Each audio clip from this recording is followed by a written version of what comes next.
Hello? DJ, this is Zach Taylor at Cincinnati. Hello? Jordan, this is Zach Taylor at the Bengals. You want to come join us and be a Bengal? Yes, sir. You ready to come play for us? You know I am. The Cincinnati Bengals selects G.J. Turner, corner, Michigan.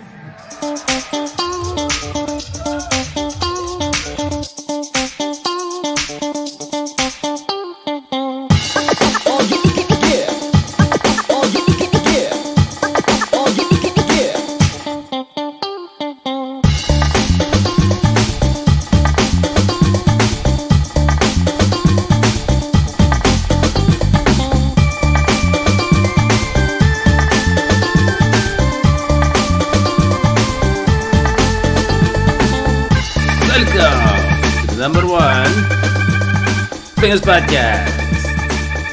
We are joined by A to Z Sports, John Sheeran, who is the expert on the Cincinnati Bengals and the NFL draft, and he happens to be on our show today. John, how you doing? I tried to do the Hoji impersonation, but my mic was muted, so I'm going to try it again. Bengals Podcast! That's true. This is the Bengals Podcast. And we are only talking about the Cincinnati Bengals. We're not talking about the Pittsburgh Steelers. We're not talking about the other teams and what they did, the Kansas City Chiefs. We don't really care, John. Bengals made moves that they think will improve the defense these first 2 days. And so they got this guy, DJ Turner, John, who is really kind of what we were missing in the secondary. Wouldn't you agree? I mean, we have a Cam Taylor-Britt, very physical corner. We have a Chidobe Awuzie, who's a very well-rounded corner. And then we have this DJ Turner, super fast guy. Anytime you can add someone whose name is Juan Drago, you should do it. Like, I don't know why he goes by DJ. That's the best name I've ever heard. I have no doubt in my mind he's going to be a great player just because of that name.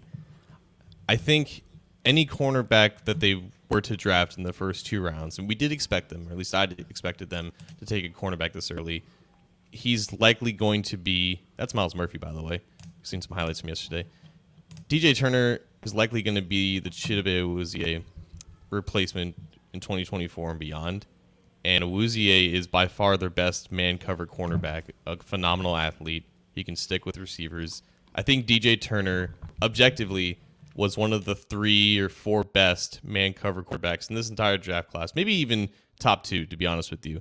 Because he didn't test in terms of like the 3-cone and short shuttle, but he would have blown those drills out of the water just like he did with a 4.26 40 with vertical and broad jumps that are freaking huge. Yes, he's small. He's small in ways that people labeled Emmanuel Forbes small because Emmanuel Forbes still had length, but DJ Turner doesn't have length, right? He has, I think, 30.5-inch arms, and he's still about 180 pounds. They plan on him adding some weight. He'll probably get up to like 185 by the time he's actually starting, but that won't take away the amount of speed that this guy has. He is a true back, and he's really good at it.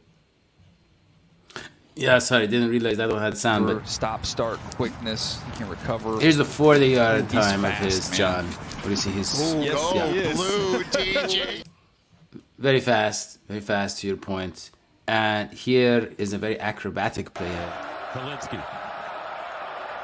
And intercepted. So he can make plays on the ball. Very good player. The question, John, becomes, what does the secondary look like next year, right? Because we got Chidobe. We got Cam is going to be a starter initially. Mike Hilton is going to be the slot guy. So Eli Apple probably not going to be retained. And we're going to have DJ Turner as the third boundary corner, I'm guessing. Is that what we're thinking? Okay. And Dax Hill is going to be a safety. That's clear, right? Yeah. And so Dax Hill, what's cool about it, too, is that if Hill and Turner are starting in 2024, like they played obviously next to each other at Michigan. And I'm assuming that they at least had some notes about, hey, this DJ Turner guy looks pretty good after scouting Dax Hill all of last season because they played right next to each other. Turner on the boundary, Hill was in the slot. And if both of them are now starting again in the same secondary, there's already a level of communication and chemistry that they have with each other. Obviously, it needs to get in line with what the Bengals, what their calls are and what their verbiage is. And I'm sure Dax will catch DJ up to speed, but there's already an understanding of like how to play within space with these guys. And so much of the Bengals' success on defense was how their safeties always kept things in line. And like Jesse and Vaughn did a great job of communicating and making those calls. And now it's up to Dax and whoever's starting next to him at safety to do that. But he's already got a level of communication and chemistry already with a future starting cornerback on this team. Yeah, and so we knew we needed a corner. We needed a guy with potential to be a starter, add some dynamic athleticism to the defensive backfield. The question then becomes, John, with the third round pick, right? That's where everybody has the question, because we have two starting safeties now. We have Dax and Nick Scott, who's definitely good enough to be a starter, right? And well, I think we signed him to be a starter. Yeah, we signed him to be a starter, not a top salary, but a starting salary. And then they go out, John, and they add a guy who fits their profile in terms of personality, and obviously team captain type of guy, leader, great guy. But why in the third round do they add a Jordan Battle? Yeah, I think every team wants to say that they just take the best player available, and this might be just the literal definition of that. Like, they took Tyson Anderson last year. They traded up in the 5th round for Tyson Anderson because he was by far their best player available at the time. This may just be the redux of that. The thing is, when you're like, the 3rd round to me is like the inflection point. Like, after the 3rd round, you're not really expecting guys to start or contribute within the next year. The 3rd round is that last area where like there needs to be some type of a plan to get this guy on the field. And what creates pause for me is that Lou Narumo's on record for saying like he doesn't like rotating in guys at either cornerback or safety. It's why Dax Hill barely played last year, aside from just when injuries kind of caused him to get onto the field. So I don't know what the plan is for Jordan Battle to get onto the field, especially this year and maybe even next year. Like, I don't know if this is a competition between him and Nick Scott. You would assume that Dax Hill being a 1st round pick, he's going to start. They're going to see what he is. But other than that, Jordan Battle like deserved to be picked sometime in day 2. And the fact that they got him at the end of day 2, it is a good value pick because the guy's just a good player. He's not great at anything, but he's really good at a lot of things. And it's also just the case with his overall athleticism. Like, he's a good straight line athlete, but, changing direction, it's not the greatest thing, but he's mentally, apt in just reading what he sees and making the calls for Alabama. Like, he played multiple positions for the Crimson Tide secondary. He played the star position, which is what Minka Fitzpatrick did back in the day. Like, that's a really important spot for Nick Saban's secondary because Nick Saban's really big on defensive back. So he had that leadership role, and he has, like you said, all the intangibles and character that they want. He seems like a great kid, and he deserved to be a 2nd or 3rd round pick. It's just I don't know what the plan is to get him on the field within the next year unless he's just starting ahead of Nick Scott. Yeah, and then the question for a lot of people is, well, there were people on the board who got picked right after the Bengals pick was coming up that they could have added, and they went to rivals. So for a lot of people, that hurts even more. But the Bengals obviously anticipated that. They knew that was going to happen, and they didn't want those guys.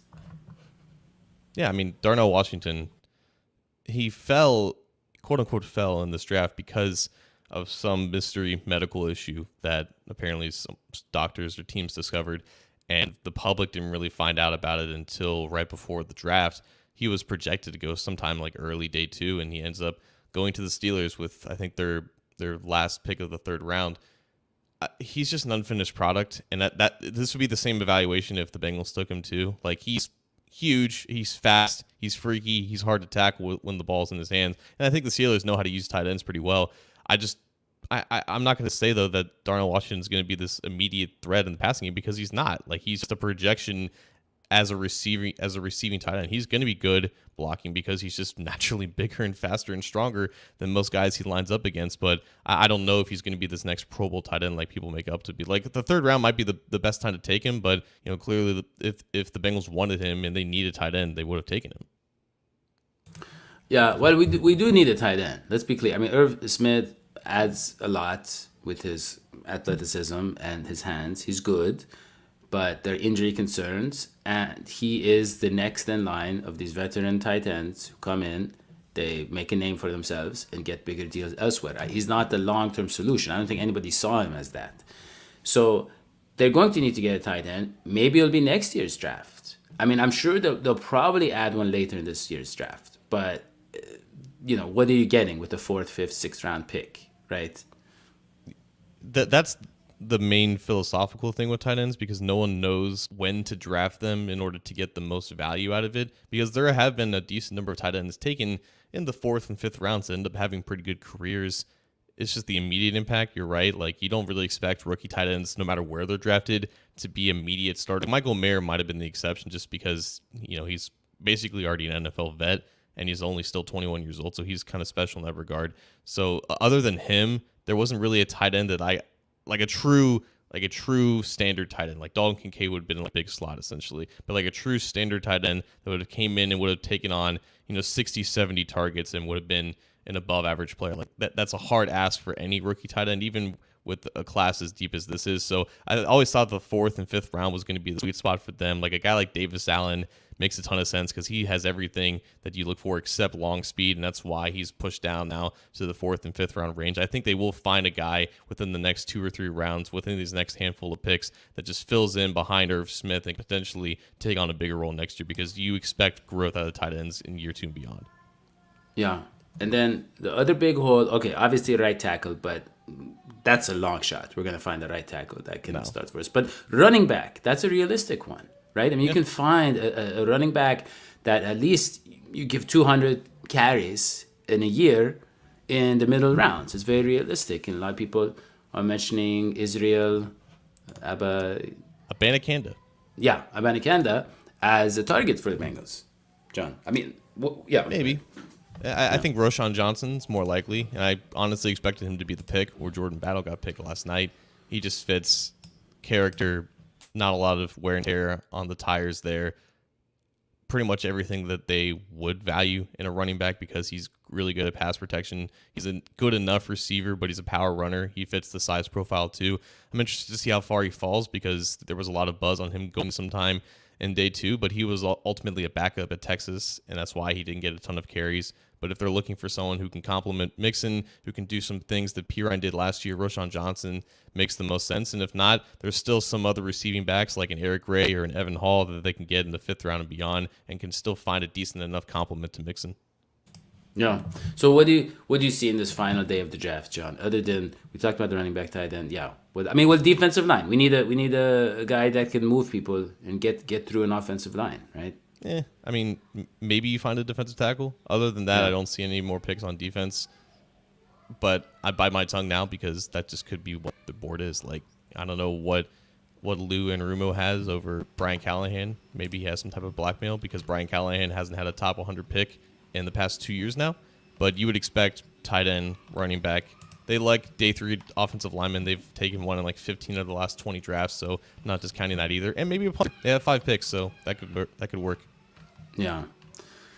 Well, we will see. I think it's been, again, a not so exciting draft, but the draft of a contender that has a pretty well-stocked roster and is thinking about, like you said, BPA, looking at the future. So I think overall we should be very happy so far, and we'll see what happens in day 3. John, any final thoughts? Yeah, it's just been surprising, just because the draft is just mirroring last year. Only now they have like 8 picks in total instead of 6, because they traded up twice. But this is just how it's going to be, because they need to make this defense young and cheap, and they're just telling you that they're planning on paying both of these receivers, and a lot of salary cap space is going to be tied up into 3 players, and that's just going to be the reality with this team going forward. Yeah. Okay. So we will try to cover day 3 again tomorrow around the same time. For A to Z Sports' John Sheeran. I am Dario McDuke. Don't forget to subscribe. Don't forget to go to John's website, atozsports.com, and turn on notifications. We're going to do an overall draft grades on Monday with the whole team, with the whole number 1 Bengals podcast team. Until then, put your initial draft grades in the comments. I want to see how you guys feel about the first 3 rounds. Yeah, tell us about the first 3 rounds, and tell us who you think we should get today, starting very soon.